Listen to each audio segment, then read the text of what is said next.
آپ کو معلوم ہے کہ 10-15 سال سے ہمارے جو سمندر میں ہمارے ایسٹس ہیں، یہ سمندر کے اندر جو کنویں کھودے جا سکتے ہیں، اس کا عمل بالکل رکا ہوا تھا.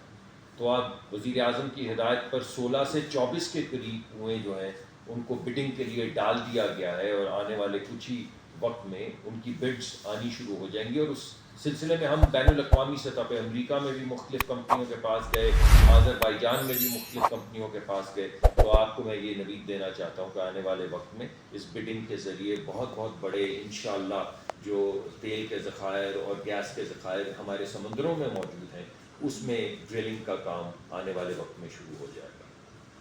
اس کے علاوہ ہمارے ملک کے اندر ایسی گیس ہے جس کا حصول آسان نہیں، تیل اور گیس کا، یعنی وہ ٹائٹ گیس ہے، پھنسی ہوئی ہے. آپ یہ جان لیجئے، بس سمجھ لیجئے کہ پتھروں میں پھنسی ہوئی ہے. ویسے تو آپ کنواں کھودتے ہیں تو گیس نکل آتی ہے یا تیل نکل آتا ہے، تو یہ وہ گیس ہے جو ٹریپ ہوئی ہوتی ہے پتھروں میں. تو اس کے لیے نئی ٹیکنیکس کی ضرورت ہوتی ہے، ہاریزونٹل ڈرلنگ کی ضرورت ہوتی ہے. تو اس کی ایک پالیسی جو ہے اب کابینہ کے پاس جا رہی ہے، جس کے بعد فوری طور پہ وہ جو ذخائر ہمارے پاس موجود ہیں مگر نکالنے ذرا مشکل ہیں، ان کی اندر بھی کام شروع ہو جائے گا، اور انشاءاللہ توانائی جو ہے وہ بھرپور انداز میں آئے گی. پھر آپ نے دیکھا ترکمانستان سے کچھ دوست آئے ہوئے تھے، وزیر اعظم کی موجودگی میں ہم نے اس کے اوپر معاہدہ کیا. اس معاہدے میں لکھا گیا کہ ترکمانستان کی گیس ہم کس طریقے سے لے کر آئیں گے. تو ہمارے جو اندرونی وسائل ہیں، ہمارے جو بیرونی ریلیشن شپ ہیں، ان سب کے ذریعے وہ جو پہلا وعدہ ہے وہ ہم پورا کرنے کی کوشش کر رہے ہیں، یعنی توانائی کسی بھی وقت پاکستان میں کم نہیں ہونی چاہیے. جب ہم باہر سے پٹرول لاتے ہیں تو آپ نے دیکھا کہ جب ذرا ہماری کوئی زر مبادلہ کی صورتحال سخت ہو تو ہماری ایل سی کنفرم ہونے میں پرابلم آتی ہے. آپ نے کئی دفعہ میرے سے یہ سوال بھی پوچھا کہ جی ایل سی کنفرم نہیں پی ایس او کی ہو رہی، فلاں کی ایل سی نہیں کنفرم ہو رہی، آپ سوال پوچھتے ہیں. اب اس اسٹوریج کے ذریعے ایل سی کنفرم ہونے کی جو مصیبت تھی اس کا حل تلاش کر دیا گیا ہے، کیونکہ بین الاقوامی کمپنیاں جب یہاں پر آئیں گی تو یہاں پر رجسٹر ہوں گی، یہاں پر رجسٹر ہوں گی تو یہاں پہ اپنے بینک اکاؤنٹ کھولیں گی.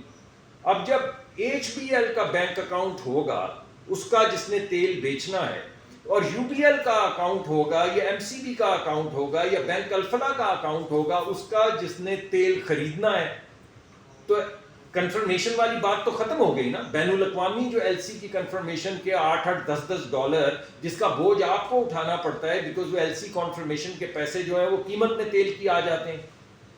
تو اب جب لوکل بینکوں کے ڈالر اکاؤنٹ میں ٹرانزیکشن ہوگی یا روپوں میں ٹرانزیکشن ہوگی تو جو ایل سی کی قیمت جو لوگوں کو ادا کرنی پڑتی ہے وہ ایل سی کی قیمت ختم ہو جائے گی. تو دو چیزیں ہو گئیں. پہلی بات تو یہ کہ کبھی بھی وہ ذخیرہ اندوزوں کی اجارہ داری جو ہے وہ ہمیشہ کے لیے ختم کر دی گئی ہے. کسی بھی وقت پاکستان میں لاکھوں ٹن تیل جو ہے وہ موجود ہوگا. دوسرا، جو ایل سی کی قیمت ادا کرتے ہیں آپ، کیونکہ ایل سی کنفرم نہیں ہوتی، اس کی وہ بینک اضافی قیمت مانگتے ہیں. جب لوکل بینک ہوں گے، ان کے لوکل ڈالر اکاؤنٹ ہوں گے یا لوکل روپے کے اکاؤنٹ ہوں گے، تو وہ جو اضافی بوجھ غریب آدمی پر پڑتا ہے ایل سی کی قیمت کا، وہ بھی ختم کر دیا گیا. تیسرا، ابھی تو ہم صرف ڈالر میں تیل لا سکتے ہیں. اب جہاں پہ جب لوگوں کے ذخیرے موجود ہوں گے، یہاں پہ سٹوریج موجود ہوں گے، تو اب چھوٹی چھوٹی کمپنیاں جو ہیں ان کی مرضی، بیچنے والے کی مرضی، خریدنے والے کی مرضی، کسی نے 100 ٹینکر خریدنے ہیں، کسی نے 1000 ٹینکر خریدنے ہیں، وہ بے شک روپوں میں پیمنٹ کرے یا بے شک ڈالر میں پیمنٹ کرے. تو وہ ڈالر کا بھی جو بڑا بوجھ ہے وہ قدرے کم ہو جائے گا. وہ رسپانسبلٹی چلی جائے گی ٹریڈر کے اوپر، بین الاقوامی جو ٹریڈر ہے، کہ وہ اپنے ڈالرز کا انتظام کریں تاکہ جب انہوں نے اپنی پیرنٹ کمپنی کو واپس پیسے بھیجنے ہوں تو وہ ڈالر کی شکل میں بھیج سکیں. تو 3 چیزیں میں نے آپ کے سامنے پیش کی. نمبر 1، اس نئی پالیسی کے ذریعے جس کو ہم بانڈڈ ویئر ہاؤس پالیسی کہہ رہے ہیں، اس کے ذریعے نمبر 1، ذخیرہ اندوزوں کی کمر توڑ دی گئی ہے. اب کوئی بھی شخص یہ نہیں کہہ سکتا کہ میرا تو ابھی شپ آ رہا ہے، میں نے تو ابھی آرڈر دیا ہے، میری تو ابھی ایل سی کنفرم نہیں ہو رہی. اب ہمارا ریگولیٹر اس کو کہہ سکتا ہے کہ فلاں جگہ پہ تیل پڑا ہے، بیٹا اگر آپ نے نہیں اپنی رسپانسبلٹی پوری کی، جو 20 دن کی آپ کی رسپانسبلٹی ہے کہ آپ نے 20 دن کا، ہر پیٹرول پمپ کمپنی نے، ہر بڑی آئل مارکیٹنگ کمپنی نے 20 دن کا ذخیرہ رکھنا ہے، تو وہ جو وہ ہیلے بہانے کرتے تھے کہ ہمارا جہاز آ رہا ہے، ہماری بکنگ ہو رہی ہے، ہماری LC نہیں کھل رہی. آپ پاکستان کی پورٹ کے اندر، فیصل آباد میں، لاہور میں، حیدرآباد میں، ہر جگہ پہ بانڈڈ ویئر ہاؤسز کے اندر تیل پڑا ہوگا، اور اسی وقت ان کو کہا جائے گا کہ آپ وہاں سے جائیں اور خرید کر لے آئیں. یہ جو آپ کے ہیلے بہانے اب نہیں چلیں گے. تو پاکستان میں انشاءاللہ اب آنے والے وقت میں ڈرائی آؤٹ نہیں ہوگا، نمبر 1. نمبر 2، جو اضافی قیمت تھی، جو LC کی کنفرمیشن کی قیمت جو تیل کی قیمت میں ڈلتی ہے اور پھر آپ کو ادا کرنی پڑتی ہے، اس کا بوجھ جو ہے وہ کم ہو گیا یا ختم کر دیا، کیونکہ اب ہر آنے والے ٹریڈر کو پاکستان کے اندر اپنا بینک اکاؤنٹ کھولنا ہوگا جس کے ذریعے ٹرانزیکشن ہوگی. نمبر 3، وہ جو آپ صرف ڈالر میں ٹرانزیکشنز کرتے تھے، اب کچھ ڈالر میں ٹرانزیکشنز ہوں گی، کچھ روپوں میں ٹرانزیکشنز ہوں گی، تو ہمارے زر مبادلہ پہ بھی بوجھ کم ہوگا، یا کم از کم اس کا جو وقت ہوتا ہے ادائیگی کا، اس میں فوری طور پر ڈالر کا جو بوجھ ہے وہ کم ہو جائے گا. تو یہ تمام چیزیں میں آپ کے سامنے پیش کرنا چاہتا تھا. وزیر اعظم نے ہمیں ہدایت کی تھی، آج عید کا وقت ہے، آپ کے سامنے کچھ امید کا پیغام بھی لانا چاہیے. سارا دن سیاسی لے دے تو ہوتی رہتی ہے، کبھی پتہ چلتا ہے کہ عمران خان صاحب ناراض ہیں، کبھی پتہ چلتا ہے کہ تحریک سربراہ جو ہیں وہ امریکہ کے سامنے گڑ گڑا رہے ہیں، کبھی پتہ چلتا ہے وہ امریکہ کے خلاف جہاد کرنے نکلے ہوئے ہیں، کبھی پتہ چلتا ہے وہ اسٹیبلشمنٹ کی منتیں کر رہے ہیں کہ مجھ سے بات کر لو، کبھی پتہ چلتا ہے کہ وہ کہتے ہیں میں کسی سے ہاتھ بھی نہیں ملاؤں گا. تو میں نے کہا یار اس گفتگو کو چھوڑیں، عید کا دن ہے، انہیں ان کے حال پہ چھوڑ دیں. تو جب وہ ذرا ذہنی سکون میں آئیں گے، کچھ متانت آئے گی، کچھ انا کا بھوت جو ہے وہ اترے گا، تو خود ہی پھر ملک کے حالات سیاسی بھی بہتر ہونا شروع ہو جائیں گے. لیکن اس وقت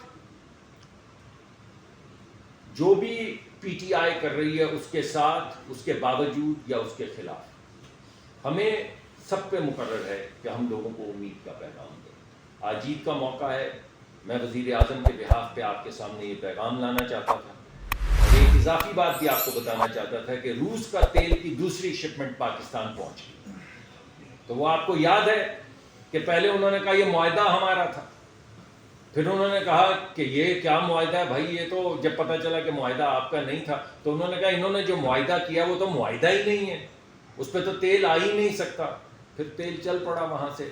تو انہوں نے کہا کہ یہ تیل چلا تھا کہاں گیا ہے، یہ کبھی نہیں پہنچے گا پاکستان، یہ سب جھانسا ہے. پھر تیل پہنچ گیا. پھر انہوں نے کہا پہنچ تو گیا ہے، یہ تو ہماری ریفائنریز میں چل ہی نہیں سکتا. اب وہ چلنا شروع ہو گیا. پھر انہوں نے کہا کہ یہ تو اس سے فرنس آئل اتنا بنے گا کہ ملک برباد ہو جائے گا. تو ملک برباد بھی نہیں ہوا. تو آج دوسری شپ بھی آ گئی. تو انشاءاللہ ایک تسلسل کے ساتھ ایک طرف سے روس کا تیل آئے گا، ایک طرف سے آپ کو آذربائیجان کی ڈیل کا پتہ ہے کہ سستے گیس کی ڈیل جو ہے ہم آذربائیجان کے ساتھ کر کے آئے ہیں. تو 1 یا 2 مہینے میں جیسے سردیاں قریب آئیں گی، سستے تیل کا ایک کارگو، ایک شپ یعنی ہر مہینے آذربائیجان ہمیں دے گا، ہر مہینے دے گا. ہماری مرضی ہم لیں یا نہ لیں. اگر ہمیں ان کا بھاؤ سمجھ آئے تو ہم لیں، ورنہ بغیر وجہ لکھے ہوئے ہم ان کو ریجیکٹ کر سکتے ہیں. کبھی آپ نے ایسا معاہدہ دیکھا ہے کہ ایک فریق پہ مقرر ہو کہ وہ سستی گیس آپ کو کہیں سے ڈھونڈ کے ہر مہینے دے گا، اور دوسرے فریق کے پاس یہ طاقت ہو کہ وہ بغیر وجہ لکھے اس کو ریجیکٹ کرتا جائے جب اس کے ضرورت ہو، جب اس کو بھاؤ سمجھ آئے، جب اس کے پاس زر مبادلہ ہو، جب دیگر تمام انرجی کی جو وسائل ہیں ان سے سستی وہ ہو، جب بین الاقوامی سطح پہ جو ان کے ٹریڈنگ ہاؤسز ہیں ان میں جو 30 دن کی ٹریڈ ہو رہی ہے اس سے بھی سستی ہو، جب اس دن جتنی بھی ٹریڈز رپورٹ ہو رہی ہیں ان ٹریڈ سے بھی سستی ہو، تو خرید لیں گے، ورنہ نہیں خریدیں گے. تو سستا تیل کا بھی انتظام کر دیا، سستی گیس کا بھی انتظام کر دیا. یہاں پہ جو ڈرائی آؤٹس ہیں ان کو بھی ختم کر دیا. ڈرائی آؤٹس کی اضافی قیمت جو LC کی شکل میں آپ کے سامنے آتی تھی اسے بھی ختم کر دیا گیا. زر مبادلہ پہ جو بوجھ پڑتا تھا اسے بھی کم کر دیا گیا. تو ایک ایک کر کے آپ کے تمام وعدے جو آپ سے کیے تھے وزیر اعظم نے وہ پورے کیے جا رہے ہیں. انشاءاللہ جانے سے پہلے یہ کمپلیٹ پرفارمنس آپ کے سامنے پیش کی جائے گی جس میں تمام چیزوں کا جائزہ، تنقیدی جائزہ لے کے میں خود آپ کے سامنے حاضر ہوں گا اور آپ کو بتاؤں گا کہ ہم نے کیسے اویلیبلٹی پوری کی، انرجی کی، ہم نے کیسے افورڈیبلٹی بڑھائی. افورڈیبلٹی بڑھانے کا مطلب یہ نہیں کہ لوگوں کے اوپر بوجھ نہیں ہے، یہ مت سمجھ لیجیے، مگر ہم اس کو بتدریج کم کرنے کی کوشش کر رہے ہیں. اور کیسے ہم رینیوبل انرجی کے ذریعے جس طرح وزیر اعظم نے 10,000 میگا واٹ کی شمسی توانائی کے 4 پروگرام کی اناؤنسمنٹ کی ہے، اور ہمیں ہدایت کی ہے کہ ہماری تمام تیل کی کمپنیاں جو بڑی بڑی ہیں، جو اس وقت پیٹرولیم کمپنیاں ہیں، ان کو رینیوبل انرجی کمپنی یعنی انرجی کمپنی کی طرف ان کا راستہ بدلا جائے، تاکہ وہ گرین ہائیڈروجن اور گرین امونیا اور رینیوبل انرجی کی طرف جائیں۔ تو تینوں وعدے انشاءاللہ پورے کریں گے، جانے سے پہلے آپ کے پاس دوبارہ حاضر ہوں گے اور پورے 1.5-1.25 سال کا جو تنقیدی جائزہ آپ کے سامنے پیش کریں۔ اس توانائی کو جو ہم لے کر آ رہے ہیں لوگوں کی قوت خرید میں لائیں گے، اس سلسلے میں ہی آج ایک اہم اناؤنسمنٹ ہے، مگر اس سے پہلے میں آپ کو یہ بتانا چاہتا ہوں کہ اب تک کیا کیا ہو چکا ہے۔ سب سے بڑی جو چیز ہمارے آڑے آپ کے آڑے آتی ہے وہ سرکولر ڈیٹ ہے، کیونکہ وہ جاتا تو نہیں ہے، وہ ٹیکس پیئر کی جیب سے نکل آتا ہے، یعنی آپ کو نظر نہیں آتا مگر پیسے اس کے آپ ہی دے رہے ہوتے ہیں۔ تو ہم نے پہلے 10 مہینے کے اندر پاکستان کا ہمارے جو کنویں ہیں، ہمارے جو اثاثے ہیں تیل کے بھی اور گیس کے بھی، ہم نے گیس کا اپنے کنووں کا سرکولر ڈیٹ 0 کر دیا۔ آپ سوچیں گے 30-33% پہ بڑھ رہا تھا، اس کو ہم نے 0 کر دیا ہے، تو اس کا بوجھ، اضافی بوجھ آپ کے اوپر نہیں پڑے گا۔ LNG کا بھی بوجھ رہتا ہے، وہ بھی انشاءاللہ آنے والے وقت میں اگر اللہ نے ہمیں موقع دیا تو ہم LNG کا بھی جو سرکولر ڈیٹ ہے اس کو ختم کر کے جائیں۔ دوسری جو ہم نے اہم چیز کی وہ یہ کہ میں یہیں پہ آپ کو بیٹھ کے بتایا تھا لاہور میں ہی، کہ امیر کا ٹیکس، امیر کا ٹیرف یعنی امیر کا بلنگ کا طریقہ اور غریب کا بل دونوں کو یکسر علیحدہ کر دیا ہے۔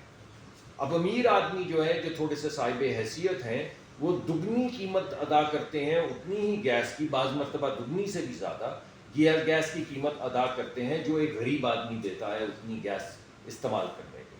تو یہ دوسرا طریقہ کار تھا جس کے ذریعے ہم نیچے لے کر آئے قیمت۔ مگر جو سب سے اہم اعلان میں آج آپ کے سامنے کرنا چاہتا ہوں وہ یہ ہے کہ آپ کو یہ معلوم ہے کہ ہر سال پاکستان میں ڈرائی آؤٹ ہو جاتے ہیں۔ یہ پچھلے سال میں بھی آپ نے دیکھا ہے کہ لائنیں لگ گئیں اور پیٹرول پمپوں کے اوپر سے پیٹرول نہیں مل رہا، وہ کہہ رہے ہیں ہماری LC نہیں کھل رہی، ہمارے پاس پیٹرول نہیں ہے۔ ذخیرہ اندوزوں کو موقع دیا جاتا ہے کہ وہ ذخیرہ اندوزی کریں، کیونکہ ہماری جب پرائس بڑھنے کے قریب آتی ہے تو لوگوں کو پتہ ہوتا ہے کہ قیمت بڑھ جائے گی تیل کی، تو وہ ذخیرہ اندوزی شروع کر دیتے ہیں۔ تو آج میں آپ کے سامنے ذخیرہ اندوزی کا توڑ پیش کر رہا ہوں۔ ہم ایک نئی پالیسی لے کر آئے ہیں جس کا نام ہے بانڈڈ ویئر ہاؤس۔ اس کا مطلب ہے کہ دنیا میں کوئی بھی شخص، کوئی بھی ایسی کمپنی جو حلال کا کام، جائز کام، لیگل کام تیل کی ٹریڈنگ کی کرتی ہے، وہ کمپنی اب پاکستان میں آ کے اپنے سٹوریج بنائے گی۔ پاکستان میں پہلی بات، پاکستان میں زر مبادلہ آئے گا۔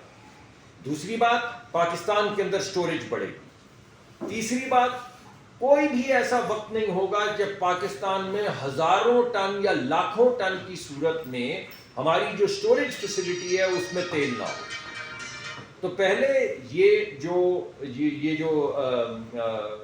اجازت تھی یہ صرف آئل مارکیٹنگ کمپنیوں کو تھی، آپ کے پیٹرول پمپ والی جو بڑی بڑی کمپنیاں ہیں صرف وہی پیٹرول لا سکتی تھی، اب اور کوئی نہیں لا سکتا تھا۔ اب کوئی بھی دنیا کے بڑے ترین ٹریڈرز جو ہیں وہ پاکستان میں آ کر تیل لا کر پاکستان کے پورٹ کے اوپر کراچی میں یا بانڈڈ ویئر ہاؤس، آپ کو تو معلوم ہے بانڈڈ ویئر ہاؤس پورے ملک میں ہوتے ہیں، تو ان بانڈڈ ویئر ہاؤسز کے اندر لا کے اپنا تیل سٹور کر سکتی ہے، تاکہ کسی بھی وقت اگر پاکستان میں تیل کی کمی ہو، کسی بھی وقت، جو ہر سال ہوتی ہے، جب بھی قیمتیں بڑھنے لگتی ہیں تو وہ ذخیرہ اندوز روک لیتے ہیں مال۔ اب کیسے روکیں گے؟ اب تو لاکھوں ٹن جو تیل ہے وہ موجود ہوگا پاکستان کے اپنی سٹوریج فیسلٹیز میں، جس میں کسی بھی وقت چھوٹے چھوٹے پیٹرول پمپ والے جو سب سے زیادہ اس سے متاثر ہوتے ہیں وہ جائیں گے اور وہاں سے تیل خرید کر اپنے پیٹرول پمپ چلا سکیں گے۔ یعنی وہ جو کچھ لوگوں کی اجارہ داری تھی وہ اجارہ داری ختم کر دی